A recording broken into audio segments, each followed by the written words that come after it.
Oi pessoal, aqui é a Fernanda do canal e Instagram Ensina Mãe e hoje o vídeo vai ser sobre o seguinte assunto: como estimular o seu bebê ou o seu filho à fala. Vai ser bem interessante porque eu mesma pesquisei para fazer com o meu filho e antes de começar as dicas que eu separei, eu quero narrar exatamente o que aconteceu comigo sem nenhum pudor. Na verdade, eu tinha certeza que eu não ia comparar meu filho com ninguém, com nenhuma outra criança, e eu sempre, todos os textos que eu faço, eu acabo falando, por favor, não compare seu filho com outra criança porque seu filho é único e tudo mais, mas no quesito fala e andar, parece que é a gente olhar uma criança do lado que tá falando melhor ou tá andando melhor, você fala, oxe, o que eu posso fazer? Ou isso acaba chamando a atenção da mãe. Não vou falar nem comparar, mas chamando a atenção da mãe. E então, antes de começar as dicas, eu queria bater na tecla de novo. Não compare. E nem que chame a atenção outro menino ou outra criança que esteja do lado, cada criança tem o seu tempo. E não vai ser o fato dela falar antes ou dela andar antes que ela vai ser uma criança mais esperta, mais envolvida e mais inteligente. Muito pelo contrário, a gente tem relatos de pessoas muito bem-sucedidas de gênios que começaram a falar bem tarde, mas bem tarde mesmo. Mas agora vamos às dicas que eu acho que é o que interessa para todo mundo e que eu usei e que deu muito certo. A primeira de todas que eu gosto muito: narre o mundo para o seu filho. Ou seja, conte para ele, ainda na barriga, o que você está passando, como foi seu dia, onde você está. E quando ele estiver fora da sua barriga, fale do mundo para ele, onde vocês estão no parque, vocês estão na fazenda, ou vocês estão passeando, para onde vocês estão indo, estou fazendo a sua troca agora de fralda, agora a gente vai para o banho. Explica a rotina também em fala. Isso é muito importante, porque já é comprovado que crianças em família, onde existe mais diálogo e mais vocabulário, essa criança aprende a falar mais rápido e possui um vocabulário muito mais extenso do que outras que não tiveram uma família onde existe esse diálogo e essa comunicação sempre presente. Isso é, na verdade, nem se discute mais. Então, a importância da mãe estar sempre conversando com o filho. Sim, muito, mas muito importante. Eu já vou trazer a segunda dica que eu dou aqui, eu já vou trazer logo em sequência pra gente saber sempre que a gente precisa do equilíbrio. Por quê? Eu tô falando aqui pra vocês narrarem o mundo, falarem muito e tudo mais, mas vou pedir também pra ter o silêncio na casa, pra dar o tempo para o filho. Inclusive quando ele começa a falar as primeiras palavras, que vai ser por um ano e pouco, ele vai estar falando má, pá, não sei qual vai ser a primeira grande palavra que ele vai falar, mas deixa ele falar. Quando ele estiver balbuciando mesmo, deixa ele falar. Quando ele estiver falando as primeiras palavras, deixa ele falar. Você pode até, enfim, ficar surpresa, mas nem tanto também. E deixa ele no tempo dele. Isso é muito importante. Ele ter o silêncio dele e ele ouvindo a voz dele, ele sabendo até onde ele vai, sem interrupção da mãe ou de familiares. Então, aqui duas dicas: narre o mundo com equilíbrio, porque ele vai ter que ter o silêncio também. Terceira dica que eu acho muito importante: o sentimento na hora da narrativa. Na hora da narrativa do que você está fazendo ou do que você está mostrando para ele, coloque o sentimento na sua voz. Que seja até de tristeza, de medo, de felicidade, a criança vai ter que ter essa percepção.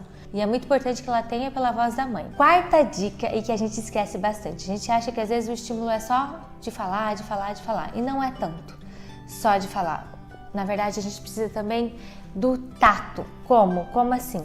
Às vezes, quando eu quero ter mais atenção da criança, isso é provado. Quando você encosta na criança, você pega a criança, você toca a criança, ela entende muito mais do que palavras soltas. Além disso, quando você está querendo falar alguma coisa para a criança, olha só que maravilha, você vai falar: meu filho, a mamãe está mexendo com folha agora.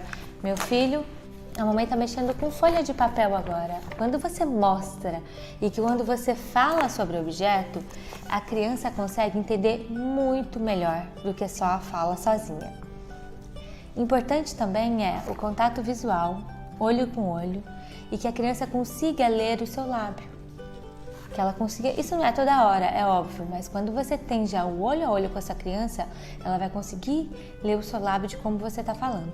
Isso é muito importante para a criança quando ela está desenvolvendo a fala dela. Outra dica muito importante que eu adorava fazer é cantar para o filho, cantar e contar histórias. E cante Cante na língua materna, cante no inglês quem conseguir, cante no espanhol, no italiano, enfim, mas cante.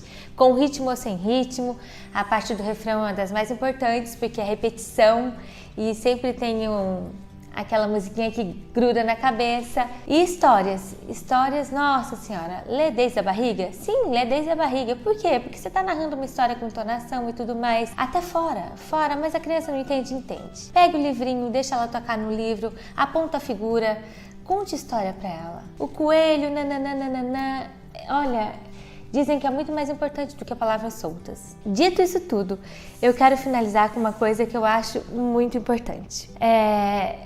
Não use o diminutivo com a sua criança. E nem muito, não sei como dizer, então eu vou falar nhenhenhê, porque a gente acaba achando que a criança é pequenininha, não tá entendendo, e muito pelo contrário, você tá atrapalhando o entendimento dela, porque você tá lá, a mamãezinha vai fazer uma mamadeirinha, o filhotinho, mimiminho, e até a voz muda, e não é isso que a gente quer. E depois a criança cresce aprendendo dessa maneira, você vai ter que reeducar a criança. Então já faça da maneira que a criança pode entender muito melhor e que a criança pode aprender corretamente, sem diminutivo, falando como se fosse falar com uma pessoa normal. Até porque a criança vai entender muito melhor assim. Bom, essas foram as dicas que eu queria dar pra você, que são as dicas mais naturais que a gente pode fazer no dia a dia. Tem só mais uma dica, que essa eu acho que é um dos maiores estímulos e que nem toda mãe acha tão adequado, mas eu fiz e eu acho que deve. Eu não só acho adequado, mas acho também necessário, que é aí sim estimular para que a criança realmente fale. Como assim, Fernanda? Por exemplo, a criança está querendo água, ela vai e aponta para o filtro. Ao invés dela apontar e a mãe ir lá pegar a água para ela, a mãe vai falar: o que você quer, meu filho? Você quer água? Então fala para a mãe, água. É a mesma coisa do andar, quando você coloca a criança no tapete e coloca o objeto para ela pegar à frente, que ela vai ter que ir engatinhando. É assim que a gente estimula o andar e é assim que a gente estimula a fala também, deixando que ela fale o que ela quer. Ah, mas não dá conta ainda. Que ela vá até onde ela der conta. E não só que os pais atendam tudo que essa criança quer, sem ela gesticular nada.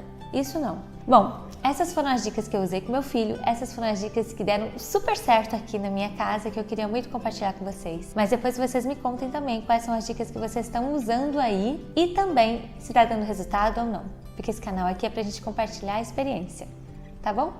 Um abraço para vocês!